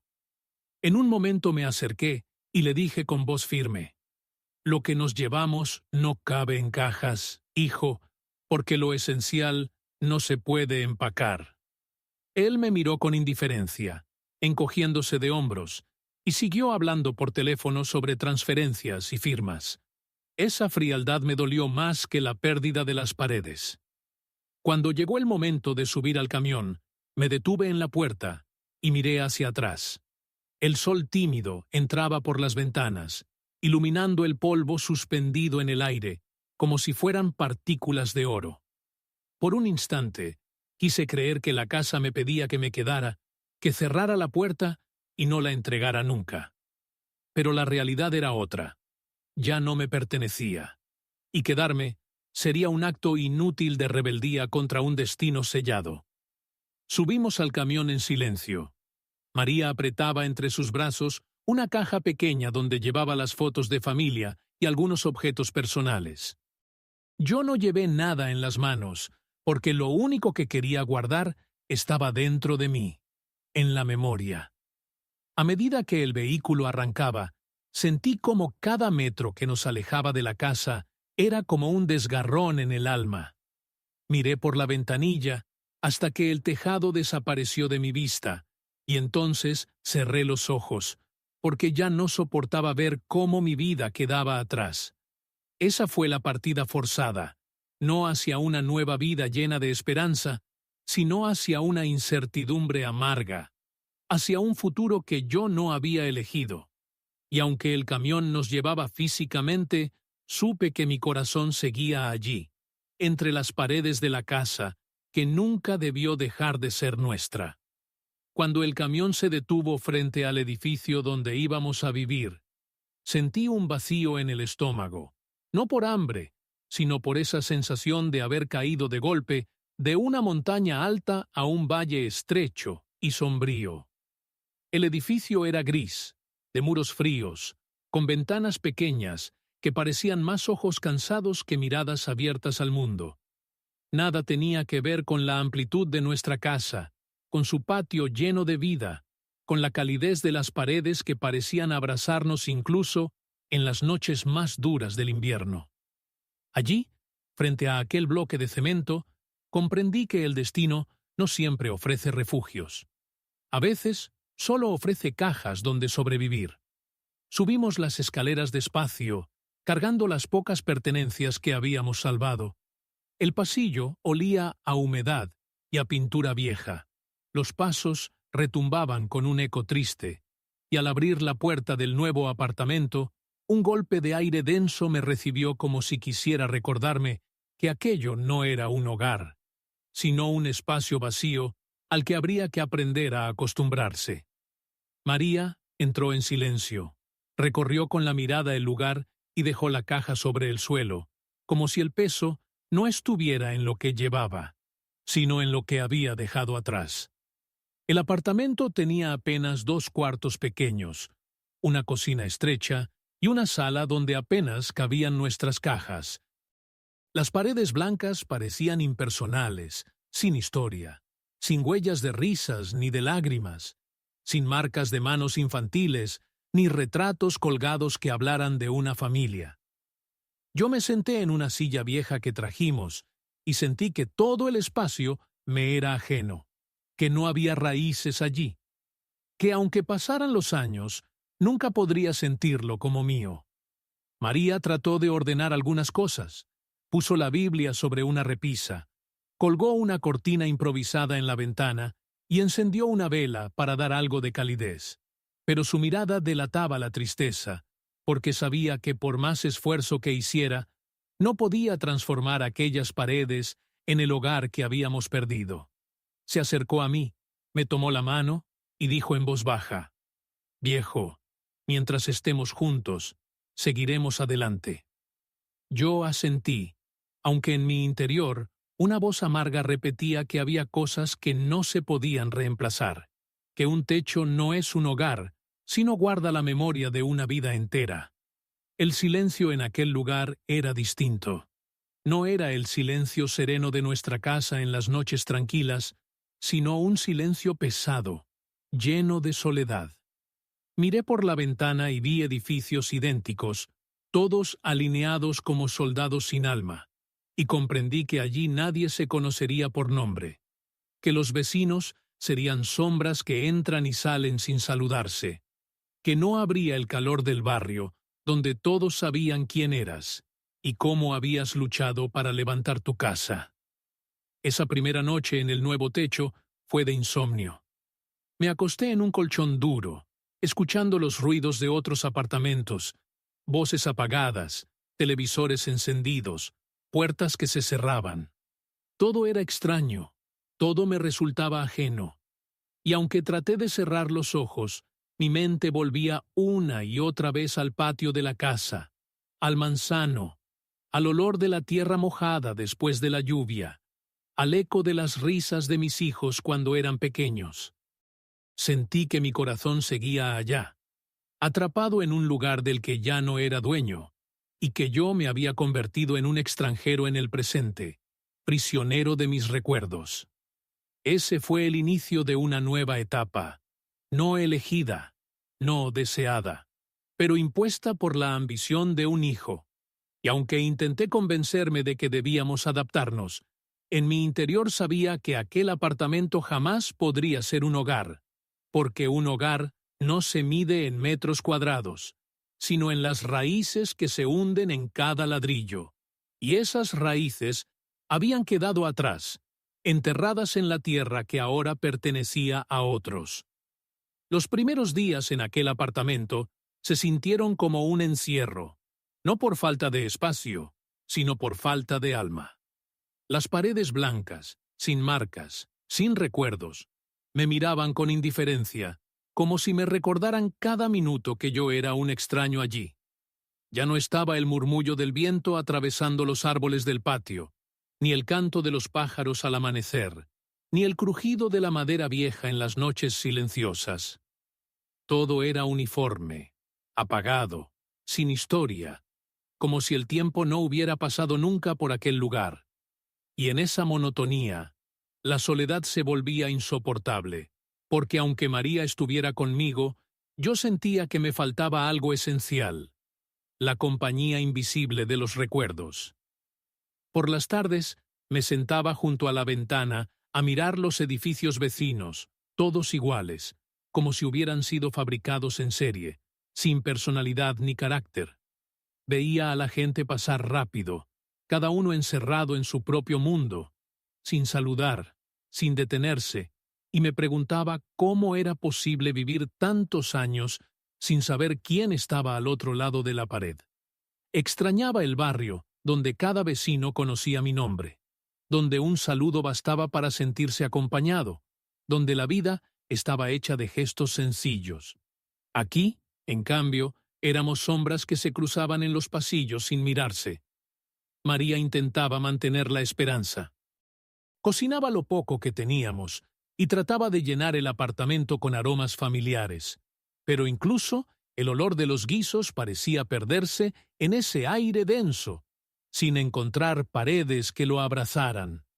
A veces la encontraba llorando en silencio, con una fotografía en las manos, y yo fingía no ver para no aumentar su dolor, aunque por dentro yo también me deshacía en lágrimas que no quería mostrar.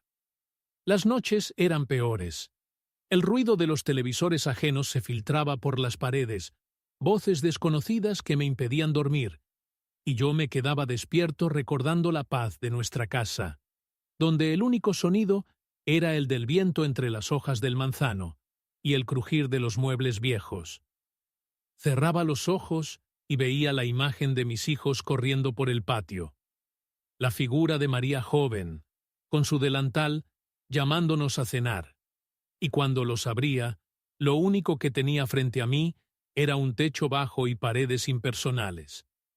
Intenté salir a caminar por el vecindario, pero las calles me resultaban hostiles, llenas de gente apurada que no se detenía a conversar.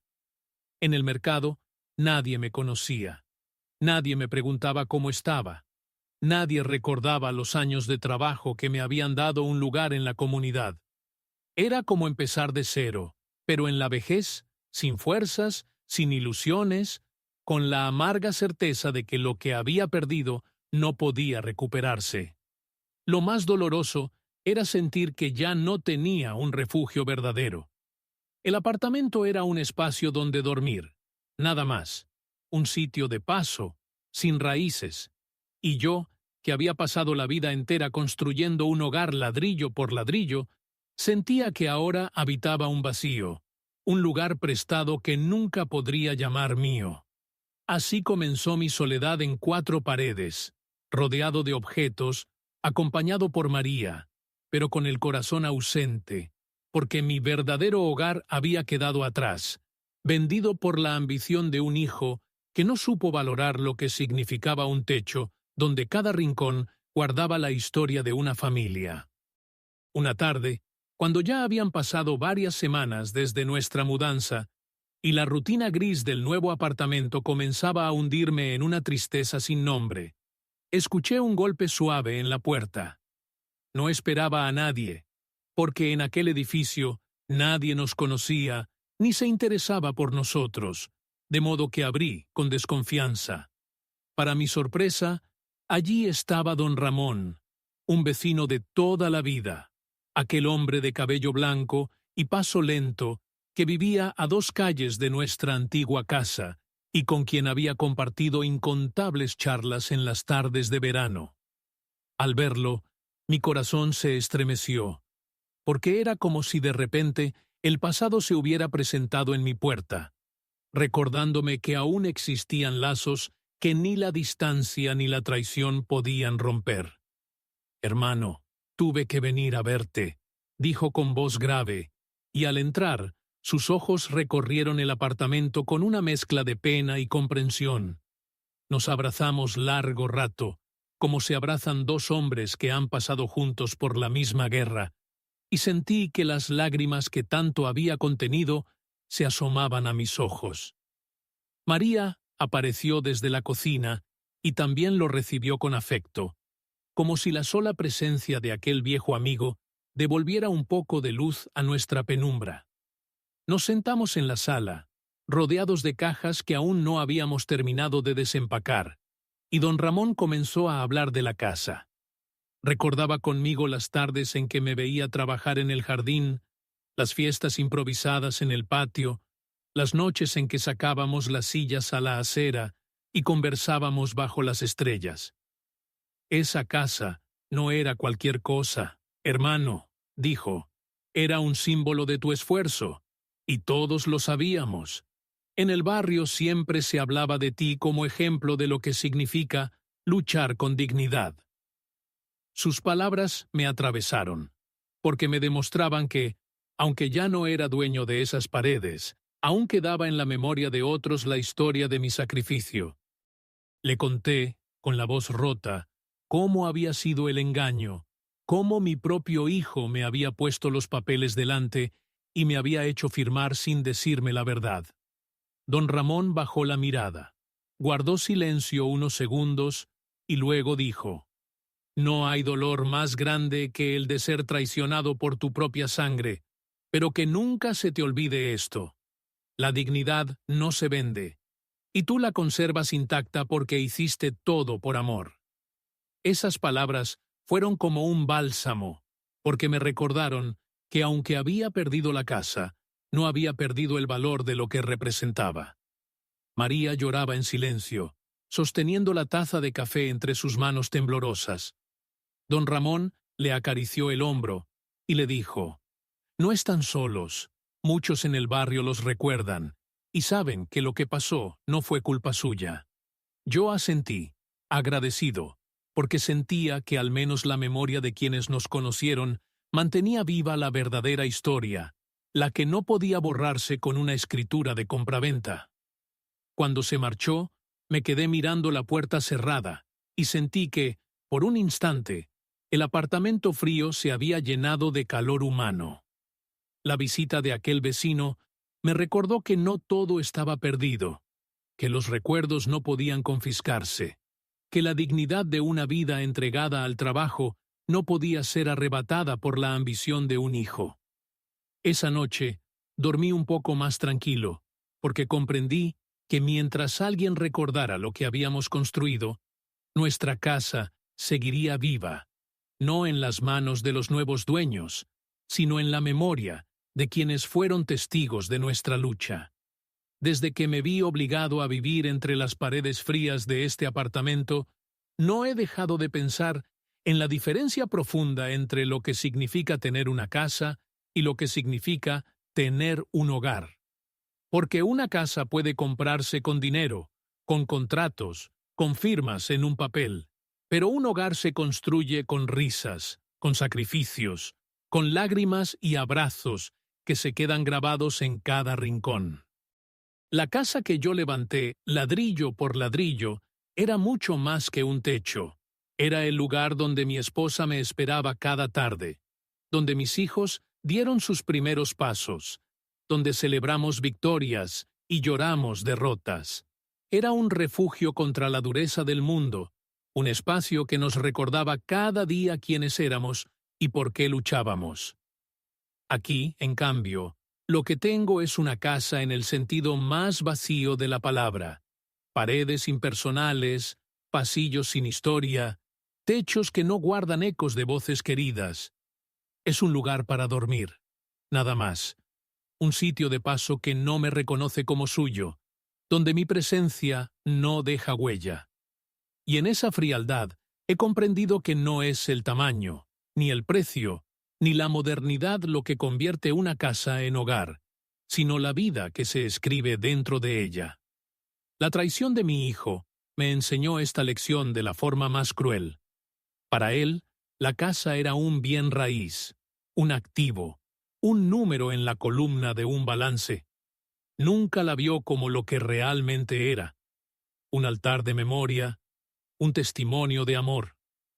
Yo creí que con el tiempo aprendería a valorarlo, pero en lugar de eso, se dejó cegar por la ambición y terminó arrancándonos no solo el techo, sino el corazón. Y lo que más duele no es la pérdida material, sino la certeza de que para él nunca fue un hogar, sino un negocio.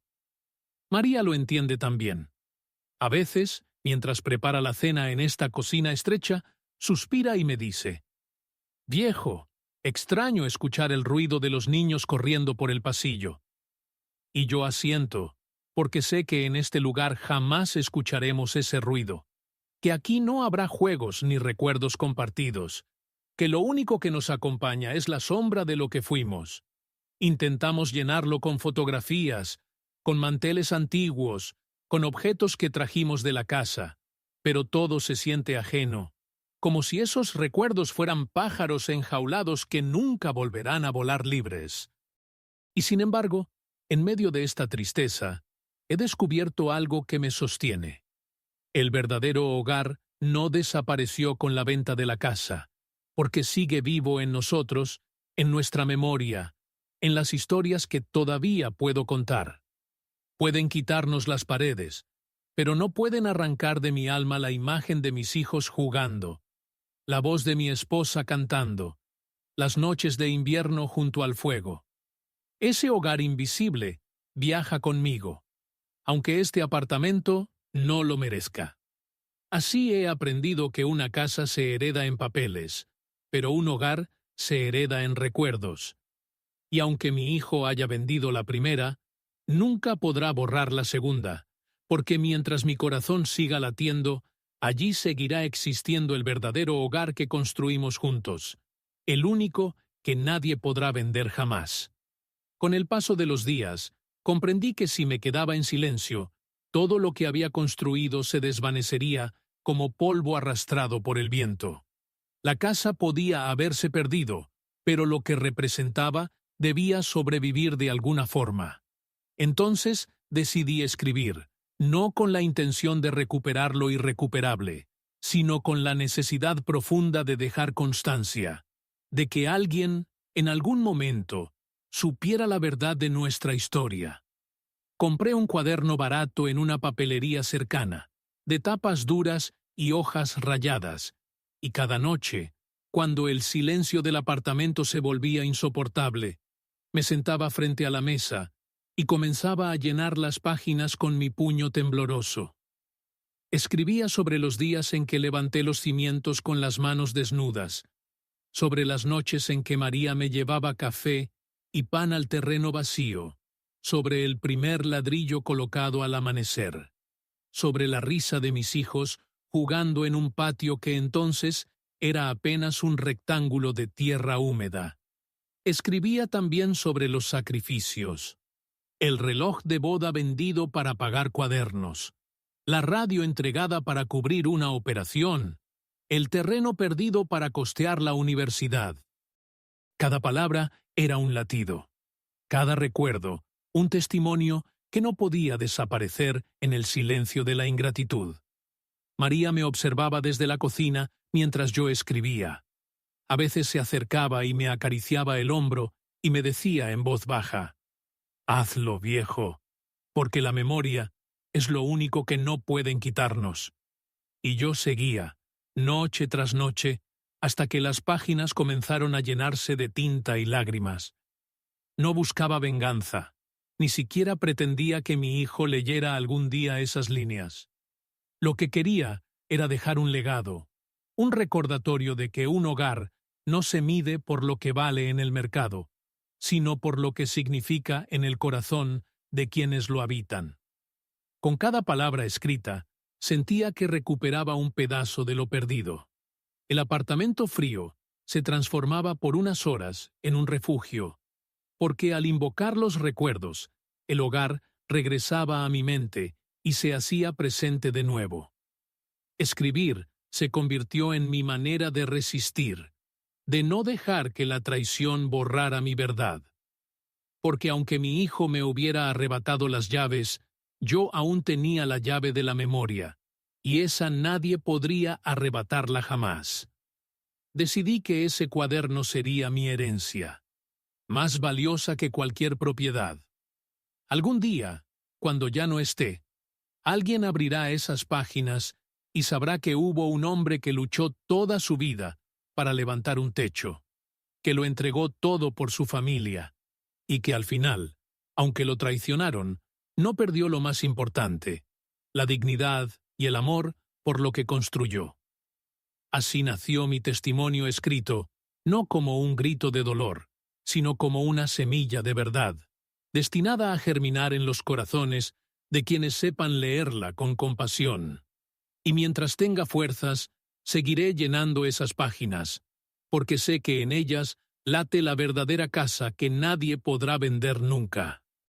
Con el paso del tiempo, comprendí que lo único que podía mantenerme en pie era la dignidad, esa fuerza invisible que no depende de las paredes que te rodean ni de los bienes que puedas poseer, sino de la manera en que enfrentas la adversidad y de la claridad con la que defiendes lo que has sido. Cuando me vi obligado a entregar la casa, sentí que había perdido no solo ladrillos, sino también parte de mí mismo. Creí que la traición me había arrancado la dignidad, dejándome vacío, como un árbol sin raíces. Pero poco a poco, descubrí que la dignidad no puede venderse ni comprarse, que no aparece en escrituras ni en balances, que habita en lo profundo del alma de quien ha vivido con honestidad. Muchas noches me atormentaba la idea de haber sido ingenuo, de haber confiado ciegamente en mi hijo, de haber puesto mi firma en aquellos papeles sin leer. Me recriminaba, me decía que había sido débil, que yo mismo había abierto la puerta al engaño. Sin embargo, al repasar mi vida, entendí que mi error no fue la confianza, porque confiar en la sangre propia no es debilidad, es amor. Y si alguien traiciona ese amor, la vergüenza no recae en quien confió, sino en quien lo traicionó. Ese pensamiento me devolvió parte de la paz que había perdido. Empecé a mirar mi situación con otros ojos. Sí, ya no tenía mi casa. Ya no podía caminar por sus pasillos, ni sentarme bajo el manzano del patio. pero aún conservaba la historia, la memoria de cómo había levantado ese lugar desde la nada. Y esa memoria era indestructible. Podían arrancarme las paredes, pero no podían borrar el hecho de que había trabajado toda mi vida con honestidad, que había amado a mi familia con devoción, que había dado sin esperar nada a cambio. Esa era mi dignidad, y nadie podía arrebatármela. María también lo entendió. Una tarde, mientras cosía junto a la ventana del apartamento, me dijo con voz serena: «Viejo, perdimos la casa, pero no perdimos lo que somos. Ellos tienen ladrillos, nosotros tenemos la verdad». Y al escucharla, sentí que en sus palabras se escondía la fuerza que necesitaba para no derrumbarme, porque comprendí que la dignidad compartida era más fuerte que cualquier pérdida material. La traición de mi hijo seguirá siendo una herida que nunca cerrará del todo, pero aprendí a verla como una prueba. La vida me mostró que la dignidad no se encuentra en lo que posees, sino en cómo respondes cuando todo te es arrebatado. Y aunque me despojaron de mi hogar, no pudieron despojarme de mi humanidad, de mi capacidad de recordar, de amar y de seguir caminando con la frente en alto. Así descubrí que la dignidad puede sobrevivir incluso entre ruinas, y que, mientras conserve esa certeza, seguiré siendo dueño de lo más importante, la verdad de mi vida y la fuerza de mis recuerdos, tesoros que ningún contrato, ninguna traición y ningún hijo ambicioso podrán arrebatar jamás. Una noche, incapaz de conciliar el sueño, me senté frente a la mesa del pequeño apartamento, encendí una vela y tomé una hoja en blanco. Había pasado mucho tiempo guardando silencio, tragando la amargura de la traición, pero comprendí que había llegado el momento de hablarle a mi hijo, no con la voz alterada por la ira, ni con reproches que ya no cambiarían nada, sino con la serenidad de un padre que, a pesar de todo, aún conserva un hilo de amor por la sangre que lleva su nombre. Decidí escribirle una carta, no para que me pidiera perdón, porque ya sabía que tal vez ese perdón nunca llegaría, sino para dejarle un testimonio que algún día, cuando la vida lo alcance con su peso, quizá entienda. Comencé con palabras simples. Hijo, esta no es una carta de reproches, sino de verdad. Le conté cómo había soñado con él antes de que naciera, cómo cada ladrillo de aquella casa fue puesto pensando en su futuro, cómo cada sacrificio, cada objeto vendido, cada noche de cansancio, tenía un único propósito: darle a él una vida mejor. Le expliqué que la casa no era un bien raíz, no era un número en el mercado, sino el corazón de nuestra familia, el lugar donde aprendió a caminar, a reír, a soñar. Le escribí también sobre la traición, pero no con rencor, sino con tristeza. Me engañaste con tu sonrisa, me pediste una firma y me quitaste lo único que no se podía reemplazar. No fueron las paredes lo que perdiste al vender la casa, fuiste tú mismo, porque vendiste tu propia historia, tu infancia, la memoria de tu madre, la dignidad de tu padre. Mis manos temblaban al escribir esas palabras, pero supe que eran necesarias, porque el silencio, de alguna forma, me estaba consumiendo más que el dolor. No quise cerrar la carta con maldiciones ni con amenazas. Al contrario, escribí: a pesar de todo, sigo siendo tu padre, y aunque me hayas herido en lo más profundo, aún deseo que encuentres la paz que el dinero nunca podrá darte. Algún día, cuando entiendas que un hogar no se compra ni se vende, recordarás estas palabras, y quizás, entonces, sientas lo que hoy no logras ver. Al terminar, doblé la hoja con cuidado y la guardé en el cuaderno donde escribo mi testimonio. No sé si algún día la leerá. Tal vez la vida no le dé esa oportunidad, o tal vez la ignore como ignoró mis advertencias de padre. Pero yo necesitaba escribirla, porque al hacerlo sentí que liberaba una parte de la carga que llevaba en el pecho. No era un reclamo, era un último acto de amor. La voz de un padre que, incluso traicionado, no deja de tender la mano, aunque sepa que quizás nunca sea tomada.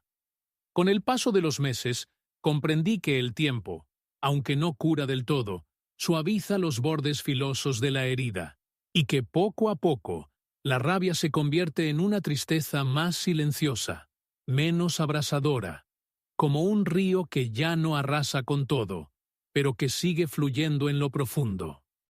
Me di cuenta de que, aunque había perdido mi casa, no había perdido mi historia, porque cada recuerdo seguía vivo en mi memoria, latiendo con más fuerza cuanto más lejos quedaba el lugar físico que un día llamé hogar.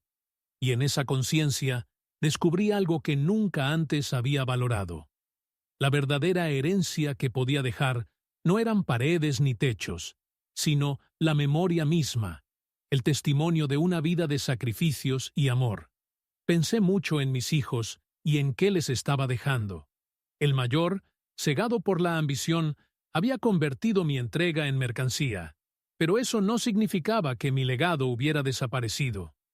Al contrario, comprendí que mi deber era transmitir la parte invisible, esa que no se puede vender ni hipotecar. La herencia de la dignidad, del trabajo honrado, de las lágrimas compartidas con María, de las risas que llenaron los pasillos, de los abrazos que dieron sentido a los días más duros. Esa herencia no podía perderse mientras yo la llevara conmigo, porque aunque no tuviera ya un lugar al que volver, tenía la certeza de haber vivido con verdad. María me lo recordó una tarde, mientras doblaba la ropa junto a la ventana del apartamento. «Viejo», me dijo con su voz serena, «nuestros hijos pueden quedarse con lo material, pero lo que fuimos, nadie podrá quitárnoslo. Nuestra herencia está en las historias, en la forma en que amamos, en lo que dejamos en el corazón de quienes nos conocieron». Sus palabras me dieron una paz inesperada, porque entendí que no todo estaba perdido. Lo esencial seguía intacto, escondido en la memoria que ningún contrato podía borrar. Empecé entonces a contar mis recuerdos como quien siembra semillas. A los nietos de los vecinos, cuando me visitaban, les relataba cómo construí la casa desde cero, cómo cada ladrillo tenía un pedazo de mi vida. A los pocos amigos que aún venían a verme, les repetía que un hogar no se mide en dinero, sino en la risa que lo llena.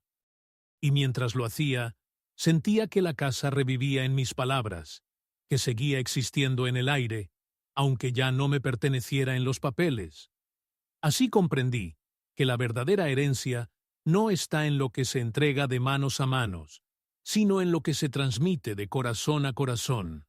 El tiempo podrá borrar muros, podrá derribar casas, podrá volver ruinas lo que un día fue un palacio de recuerdos, pero jamás podrá arrancar lo vivido de la memoria de quienes lo atesoran. Y esa es la única herencia que vale la pena defender, porque es la que sobrevive incluso cuando lo demás ya no existe.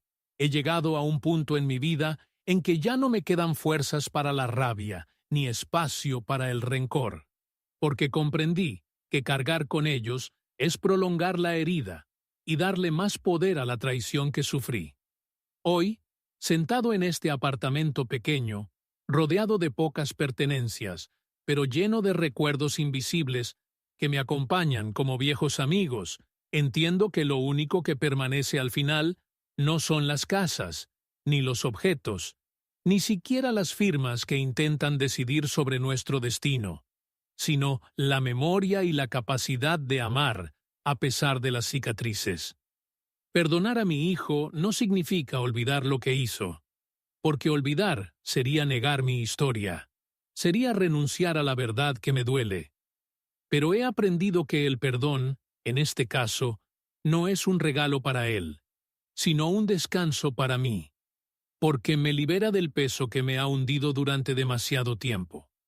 Lo miro en mi mente, lo recuerdo pequeño, corriendo por el patio con los pies descalzos y la risa desbordando, y me repito que ese niño aún vive en algún rincón de su ser, aunque la ambición lo haya cubierto de sombras. Y es a ese niño al que decido perdonar, no al hombre que me arrebató la casa, sino al hijo que alguna vez fue mi alegría. La memoria, por su parte, se ha convertido en mi refugio más sólido. Cada noche cierro los ojos y recorro los pasillos de la casa perdida.